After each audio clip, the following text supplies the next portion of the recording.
Welcome to AdVice. Today we're going to be talking about what all of our clients are asking us about, which is AIO, AEO, GEO, SEO, and what the hell is going on with search and what they need to be doing to kind of adjust for AI and all the changes that are occurring with search engines and everything associated with large language models. AI. Yep. That's about the extent of it. Podcast over. No, just, I think it's reasonable for a lot of business owners, marketing directors to be concerned because there are a lot of changes happening. And as a digital agency, that we're kind of looked at as, the folks that should be telling them what to do. So just starting off with kind of what it is and then getting into what should businesses do to react to this. Britt, you do SEO for us. I do. And you've gotten into the AI thing. I have. So just give us a little, just a rundown on what these acronyms mean. Okay, so AEO, Answer Engine Optimization. So that is getting those AI overviews in search engines. So the first thing that pops up whenever you start searching now is going to be those overviews. In most cases, I should say, depends on what you're searching. But in most cases, you'll get that at the top of the page. So Gemini with Google. Right. Right. So it's at the top of the... At the top where it says like AI overview. Yeah. We'll go into it later of how you get that. But AIO is very similar to GEO. One is more specific to the other, than the other. AIO is AI optimization, which is for things like ChatGPT, Perplexity, Claude, all of the things. And so you want to write in a way that they're going to find you. And then GEO is even more specific in that where you are a source for whatever your industry is. So you want to be the number one source in your industry. So if you're searching for best marketing agency, we want our company to show up. Right. You know? So like those sources, when AI gives you the answer and they have those cited sources, you would be one of the links. Exactly. So like if we write a blog, we want the blog to show up as law. Yeah. Yeah. Okay. So just kind of building your authority from the perspective of the large language models. Exactly. Like this is a source of truth for whatever that question was. Exactly. Got it. Which can get you in trouble because sometimes people aren't right.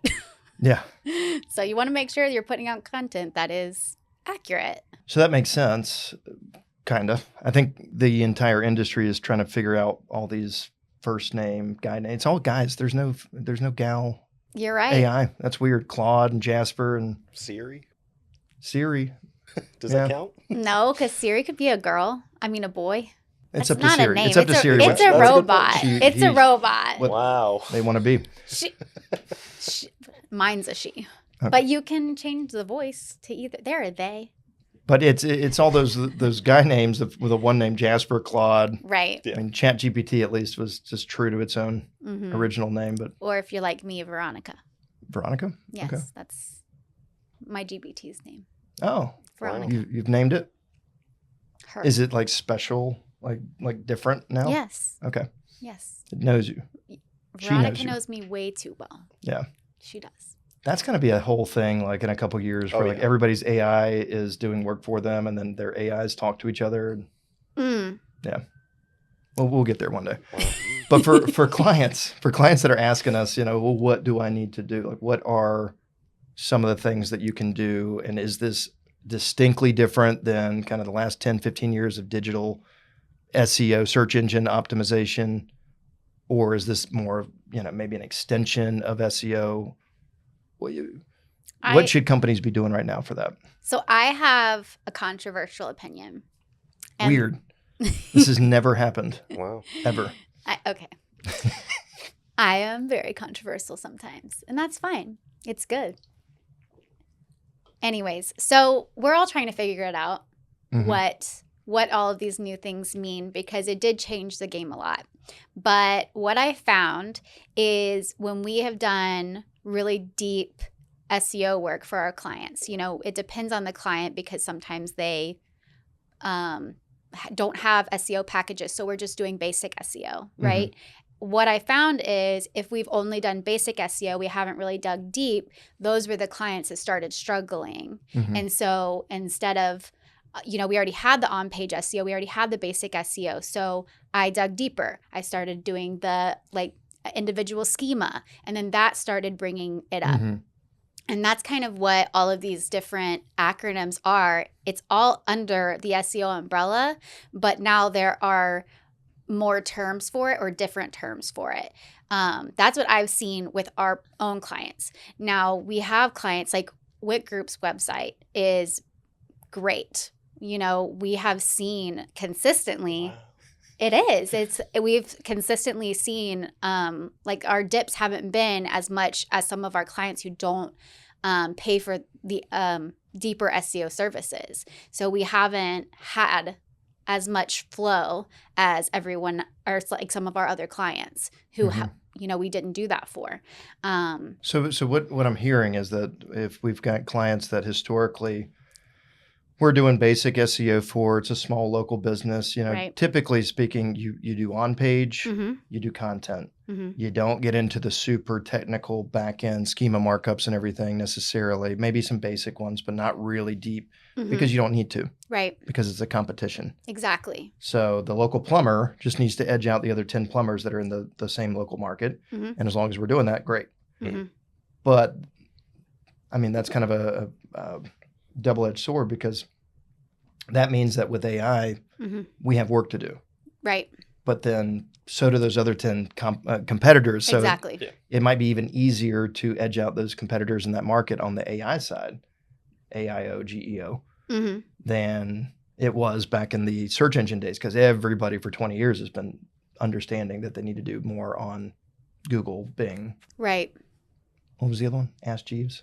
Am I aging myself? I haven't heard that one in a while. Lycos, go get it. Remember that one? No, you were 12. Nope. Anyway. I don't remember that one either. No idea. Yeah. I do remember Ask Jeeves, though. Yeah. I remember that. Yahoo. That was the big one. Oh, Yeah. For a while. Yeah. Right. It's just gone. Right. Well. I think Ask bought them. Or they merged. Or somebody bought AOL. them. Yeah. Oh, yeah. AOL. How could I forget AOL? I don't know. All right. So all these local businesses, they understand like search engines have been kind of do or die. Right. Especially for service-based businesses. Right. Yeah. Now they need to do even more work to deeper optimize their websites and their digital presence because now AI is a thing. And then content is still king. Yeah. So the more content you're pushing out, the more you're optimizing whatever you already have. It's reading it more often as well. Like not only search engines, but now we have ChatGPT, all of the AI services are now reading that content too, and it's looking for updates constantly as well. Newer's better. Exactly. Generally. Or just optimizing. New enough. If it's 5 years old, it's probably obsolete, right? Yeah, and you need to continue optimizing those pages. So, I mean, and that in and of itself is an extension of SEO because that's always been the case with Google. It's probably just accelerated at this point. Exactly. Yeah. And then those pages need to be deeper optimized for the LLMs. So. Exactly. And then you have to come off as a source as well for it as well, which has always been a part of it. It's always been under SEO umbrella. And I've seen a lot of like back and forth about this, especially on LinkedIn because I follow so many SEOs. It all depends on how much a client is able to pay for, really is what it comes down to. If they're able to have a service, and we want to be able to provide that, and we can provide it, it just is slower. That's always been the barrier to this is the client, a local business has a certain amount of budget, and then at a certain amount, it doesn't make sense. The big national companies, it makes more sense for them. But the local plumber, the roofer, you fill in the blank with a service-based business. Right. It used to not make sense at all for them to spend $3,000, $4,000, $5,000 just on SEO. Right. Whereas the big companies, that's dropping the bucket. Right. And it's like kind of opposite now too. Yeah. For the big e-com clients, that's who used to get all the work. Yeah. Was e-com. And then now, I mean, a lot of that semantic markup is built into the structure of all those pages with all the attributes and all the markups. That's almost kind of taken care of. And so now we've never really had to go into just regular content, service pages on a WordPress site and go that deep.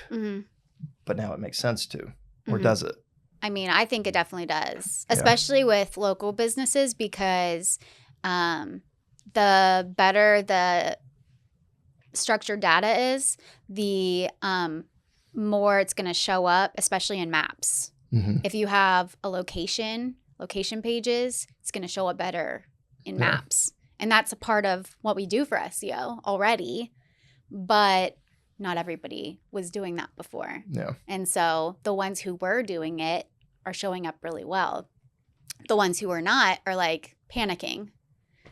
Well, not just them, but the search engines have been panicking. They have. Oh, yeah. And they've made some major adjustments. So let's go through it. Like just this year, Google updated one of the more significant updates to the SERP, the search engine results page I've ever seen. They've given more prominence to ads.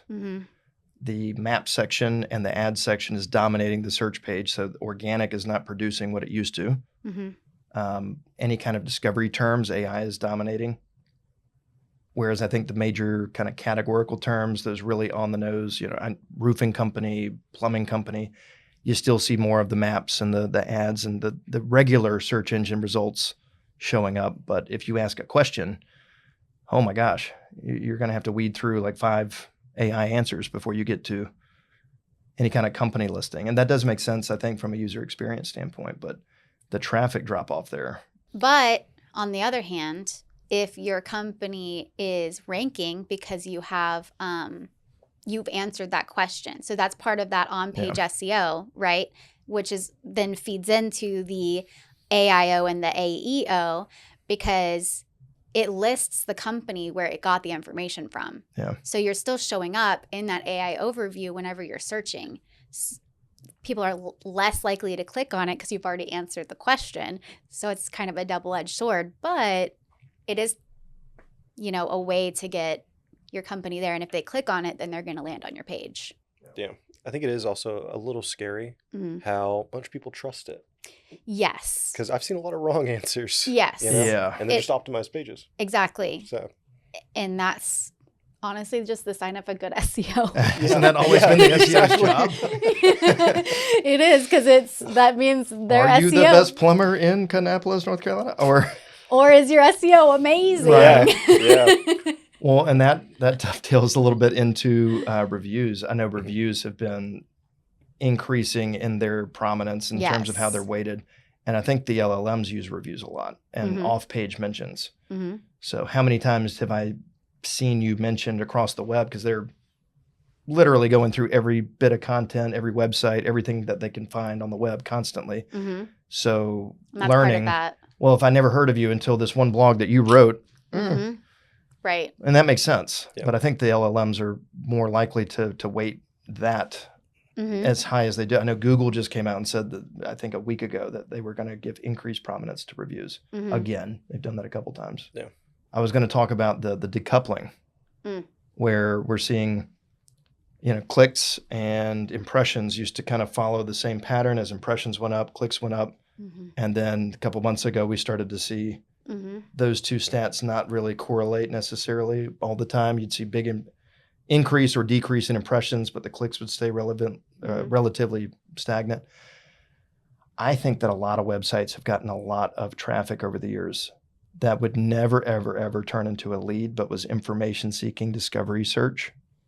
And that especially the local service-based businesses are probably not feeling the impact on the lead side. But on the traffic side, it's going to be way different the last 4 or 5 months. So is that a bad thing? Not so much for the customers or for the businesses, but it does make optimizing your business listings, which is another part of SEO, super important, because that you want to show up first for your business listings, which leads into the maps listing because you're seeing those first, especially for local businesses. But if it's not a local business, you're not searching for a local business, then those business profiles, optimizing those are super important because that's what they're going to pull from. And what should we be telling our clients when they say, hey, traffic is different, lead volume maybe is up or down or wherever it is, but I see a lot more leads coming from ads than I did from organic, and just how do we explain this to them that A, they're not alone, and B, what should they be doing to better kind of hedge or position for these changes? Yeah, I think the conversation is very similar. They can see the changes in the SERP themselves. They can see that AI has a higher kind of place in search, but the competition is still there. I feel like there's more competition now and a lot more factors. So you should be investing a bit more heavily into SEO to circumvent their changes, to circumvent the amount of that you're competing with AI. You're now competing with maps. You need to compete on maps. You need to compete in AI. There's more arenas for your SEO to compete in rather than just search. And I think that's the biggest piece is you can spend all your money just going after search, but if you don't do any AI and you don't do any maps work, you're going to be kind of in a bad position. Yeah. Yeah, I think it's the short term and the long term conversation. If it's short term, if you're running ads, you're going to get clicks, you're going to get traffic. Long term, if you never invest into the AI stuff, I mean, that's not going away. That's only going to become more and more prevalent. I think there's more people that have not abandoned Google, but just are less likely to use it for every single question they have. Right. A lot of folks are on their phone and they're just all day asking ChatGPT or some other AI model questions. Where's a good place to eat nearby? That was 100% Google or 95% Google up until last year. Yeah. So if they don't get on that train, they're going to get left behind. I think that's fair to tell them.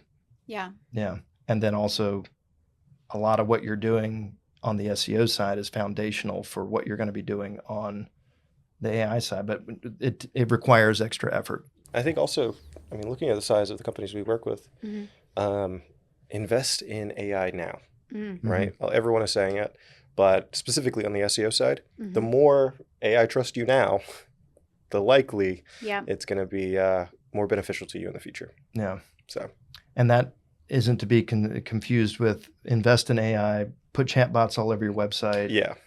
Don't do that. It's making your website and your company more visible. Yeah. Well, that's a better result for AI. Yes. And that's a whole other conversation because a lot of companies are now divesting in SEO and they're investing in AI, but they're doing it in the wrong way. They're thinking, okay, I can just generate this content with AI and I can use it for my website. And they feel like that is investing in AI when in fact that is not what we are talking about. When we say investing in AI, what we're really saying is invest in SEO. That is that big umbrella of the AIO, AEO, GEO, because O is in there, right? Optimization. That's what you need. We should kind of break down the, using AI to write SEO content. Right. It's detrimental to both sides. Absolutely. It doesn't help your SEO because Google knows you used Gemini to write it. Right. They own Gemini.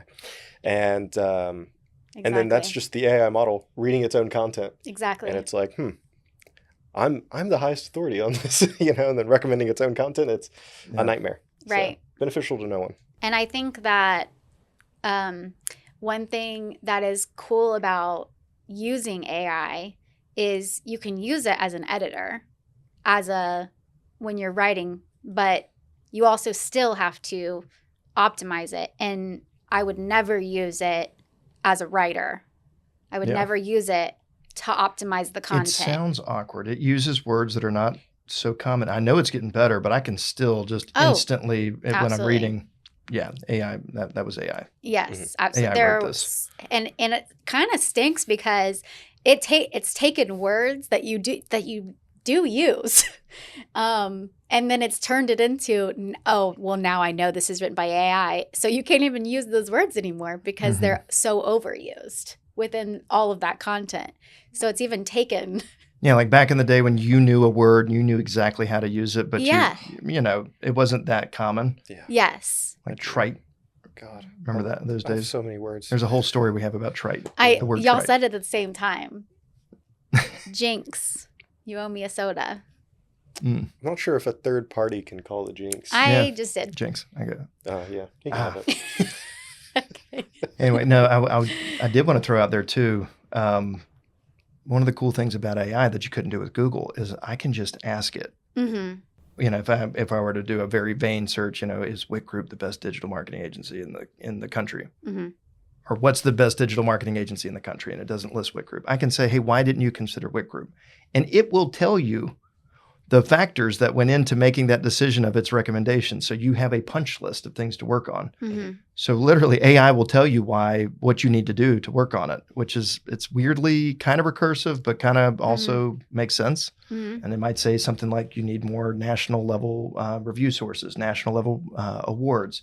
You need to be cited by national news stations, blah, blah, blah. Mm-hmm. That's exactly what it did because I did that a couple years ago.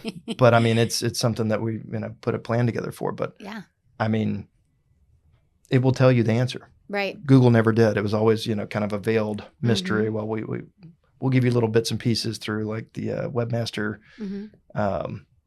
What is it? The search liaison. Mm-hmm. Yeah, it was Matt Cutts, and then it was it's now oh man, I don't know what you're referring to. Isles. Okay. Anyway, but yeah, he'll come out and he'll kind of give little tidbits, and sometimes he'll say too much, or sometimes he'll have to clarify his answers. Oh yeah. He clarifies so much. I feel like that's every other newsletter. But that's all. You get little tidbits, little glimpses. Yes, we prefer this, or no, this is bad for SEO. We don't prefer sites to do things this way. Mm-hmm. But you were never able to just say, like, what is up with my site that is not making it rank on Google? Right. And now I can just ask ChatGPT, what's the issue? So I think that's an advantage. Yeah. Is that you can actually get that punch list. You have to prompt it correctly, though. Yeah. You have to know exactly how to ask it questions. It's like dating. And you have to You got to ask the right question. You do. You do. Otherwise, you're going to get a bad answer. You do. I suppose. 50% of the audience is going to get that one. Okay. I don't get it. Exactly. Okay. What can you do? Not get it. Yep. If we're going to give like just a 30-second tidbit of advice to let's say our clients or any businesses or marketing directors out there that are worried about this, like what would you say? Invest in SEO now, but AI is not the end-all be-all. There's still other parts of your brand that matter. You can't just hand everything over to AI and call it a day. Yeah. I'd say divesting in SEO or having a specific person or agency doing that SEO is not a good idea, which I guess is kind of what you just said. And then replacing it with AI, because that you need that human element to it. Otherwise, it's bland content. And then another thing is with traffic, don't feel discouraged if it looks like it's down, because a lot of people now are clicking straight to whatever they need on their search engine through their business listings at this point. So investing in good business listings is really important so that everything is across the board the same. And then that helps with that backlinking as well. I would say stop chasing traffic. Traffic's a key performance indicator, but it's not the key to your performance. I would very much suggest that what you're doing on the SEO side, just AI needs to become incorporated with what you're already doing. It's an extension of that. And then the reporting. The reporting is going to be a little bit wonky for a while we get things figured out. Attribution is thrown off a little bit. There's a lot of AI searches where the search happens on AI. The result is, let's say, one of our clients. And then what do they do? What does the user do? Bounces out to a new tab and just types in the brand name for the company that they're looking for. So attribution-wise, from the web, for website analytics, we would attribute that to an organic Google search. And then vice versa, there's a lot of organic search that's happening, and then people are getting the answer in that, what was it, AEO? Yeah, no, AIO. So AI. the little AEO snippet. too? Either way. All of them. All of them. All of them. That's But where if you're that getting the answer was what it is, then a lot of times people are just calling from that AI answer. They're literally punching in the phone number. Mm-hmm. There's no attribution there. So the call comes through and they say, how did you hear about us? Sometimes they say the internet. Sometimes they say something kind of generic. So attribution is going to be thrown off for a while until we can really figure out how to track searches on AI and Perplexity and ChatGPT and all that. So that was more than 30 seconds, but it's me. It'd be like that. It do be like that sometimes. What can you do? And with that said, we appreciate you joining us. If you're still here, be sure to like, comment, share, do all that fun stuff. We'll see you next time. Wow.